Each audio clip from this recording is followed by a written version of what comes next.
Hello everyone, welcome back to my channel. আমি পায়েল আর তোমরা দেখছো মিত্র লাইফস্টাইল ব্লগ।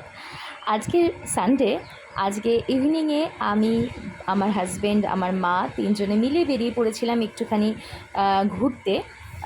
তো তিনজনে মিলে আমরা কোথায় গেলাম সেটাই তোমাদের সাথে শেয়ার করব, কি করলাম সেটাই তোমাদের সাথে শেয়ার করব, সঙ্গে থাকো। এসে গেছি আমরা সিদ্ধিবিনায়ক মন্দিরে। এবার চলো ভেতরে ঢুকে এবার পুজো দিই বাবাকে।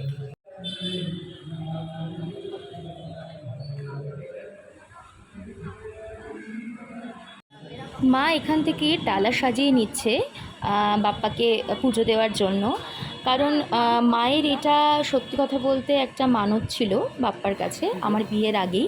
তো সেই পুজোটা দিতেই আজকে এখানে আসা। মা বলে রেখেছিল যে মেয়ের বিয়ে হলে মেয়ে জামাই দুজনকে নিয়ে এই পুজোটা দিতে আসবে। তো আজকে সেই সুযোগটা হলো। তো অক্ষয় তৃতীয়ার দিনকে বাপ্পার কাছে যে এইভাবে পুজো দিতে পারবো, সত্যিই আমি সেটা ভাবিনি।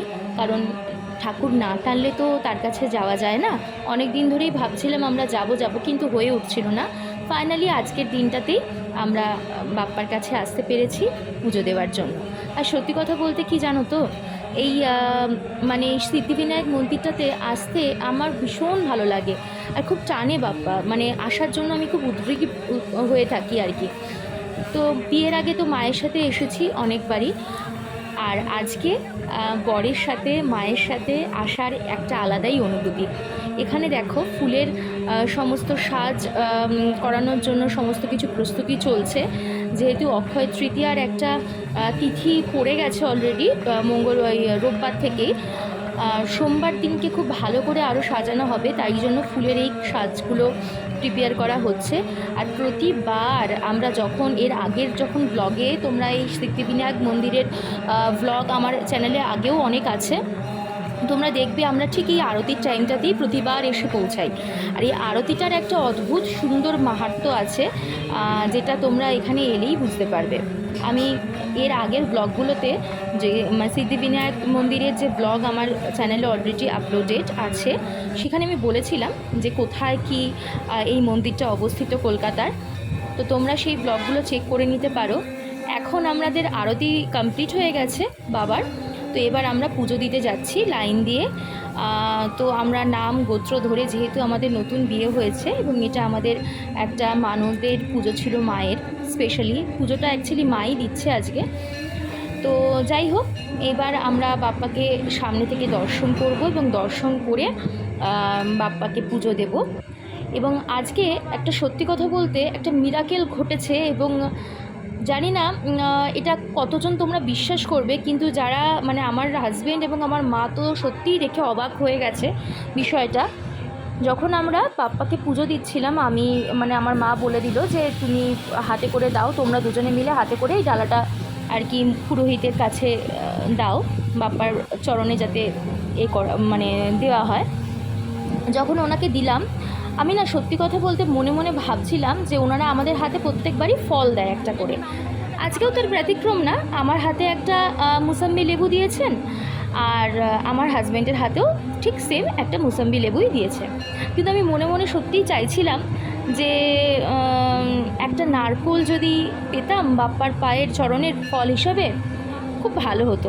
আমি কিন্তু এটা মনেই রেখেছিলাম এবং বাবার কাছে এটা প্রকাশ করেছিলাম মনে মনে। হঠাৎ করে আমি ডালাটা নিয়ে যখন ব্যাক করছি, তখন আমাকে পুরোহিত মশাই দাঁড় করালেন, বললেন আপনি যাবেন না, দাঁড়ান। উনি দেখছি একটা নারকোল নিয়ে এসে আমার হাতে দিয়ে বললেন এই নারকোলটা আপনি রাখুন। আমি সত্যি কথা বলতে খুব অবাক হয়ে গেছি এবং বিশ্বাস করবেন না, আপ্লুত হয়ে গেছি যে বাবা সত্যিই যে মনের কথা শোনেন, এটা তার একদম প্রমাণ। মানে আমি এটা সামনাসামনি এটা প্রমাণ পেলাম। এর আগেও আমি অনেক প্রমাণ পেয়েছি, কিন্তু আজকে হাতে নাতে বাবা আমাকে প্রমাণ দিলেন যে সত্যি উনি মনের কথা শোনেন, উনি এতটাই জাগ্রত। তাই আমি সবাইকেই বলবো, যদি কোনো রকম মনের বাসনা থাকে, একবার সিদ্ধিবিনায়ক মন্দির ঘুরে আসতেই পারো, তোমরা দেখবে বিফলে যাবে না। আমি তো খুব ওনাকে মানি এবং ভীষণ মানে আমি ভালোবাসি বাপ্পাকে। তো এই সময়টাতেই আমি ওই মুহূর্তটা মানে এই যে দেখো আমি নারকোলটা নিয়ে মাথার মধ্যে ঠেকাচ্ছি, এই সময়তেই কিন্তু এই ঘটনাটা ঘটেছে। তো এটুকু আমি তোমাদের সাথে শেয়ার করলাম এই ক্লিপটা। যাই হোক, এবার আমরা তো বাপ্পার কাছ থেকে বেরিয়ে এলাম, মন্দিরে পুজো টুজো দিয়ে আমরা এসেছি একটুখানি করিমসে রেস্টুরেন্টে। রাতের ডিনারটা এখান থেকে সেরেই আমরা তিনজনে মিলে তারপর বাড়ি ফিরবো। এখানেও আমরা অনেক দিন বাদে এলাম করিমসে অবশ্যই, এবং আজকের দিনটা সত্যিই খুব ভালো কাটলো। এখানে এসে আমরা অনেক কিছু অর্ডার করেছি, তো কি অর্ডার করেছি সেইগুলোই একটুখানি দেখে নিতে হবে। আমারও হাজব্যান্ড বলছে কি অর্ডার করেছি। জাফরানি মটন কোরমা, ফিরদৌসি, আর ফ্রেশ লাইম সোডা। হ্যাঁ, fresh lime soda, cheese, garlic. হ্যাঁ, ধামাকাদার খাওয়া দাওয়া আসছে। Sunday special. Akshaya Tritiya special. প্রথমে এখানে চলে এসছে চটপাটা চিকেন উইংস, তন্দুরি অবশ্যই, চটপাটা চিকেন উইংস কাবাব। এটা খেতে জাস্ট অসাধারণ ছিল। তারপর এখানে আমরা নিয়েছিলাম ফিশ চিজ কাবাব। এটাও জাস্ট অসাধারণ ছিল খেতে, ওপরে একদম মেল্টেড চিজ একদম কোট করা, আর মাছটাও ছিল ভীষণ সফট আর জুসি।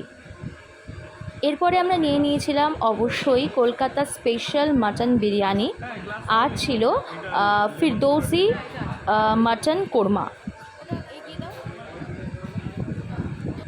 এখানে মাটনের পিসটা ছিল ভীষণ সুন্দর এবং সফট, আর মাটনের দুটো পিসই খুব ভালো দিয়েছিল, কারণ আমরা স্পেশাল বিরিয়ানি যেহেতু অর্ডার করেছিলাম। এখানে 2 পিস মাটন ছিল, আলু ছিল, ডিম ছিল, এইগুলো ছিল। অলরেডি কাবাবস খেয়েই আমাদের পেট অলরেডি ফুল হয়েই গেছে, কিন্তু তাও আমরা যখন অর্ডার করে ফেলেছি তখন তো খেতে হবেই।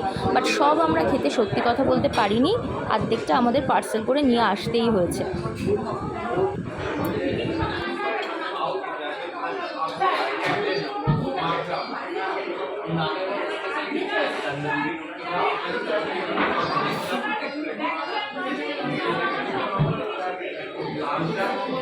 কি করে আমার সোনাটা খাচ্ছে, আর আরেকটা সোনা খাও। আমরা এখানে নানও অর্ডার করেছিলাম, তাছাড়া ছিল ফ্রেশ লাইম সোডা। এই ছিল আজকে আমাদের ঘোরাফেরা এবং খাওয়া দাওয়ার ব্লগ। তোমাদের কেমন লাগলো অবশ্যই কমেন্ট করে লিখিয়ে জানিও, ভালো লাগলে একটা লাইক করে। ওকে, বাই।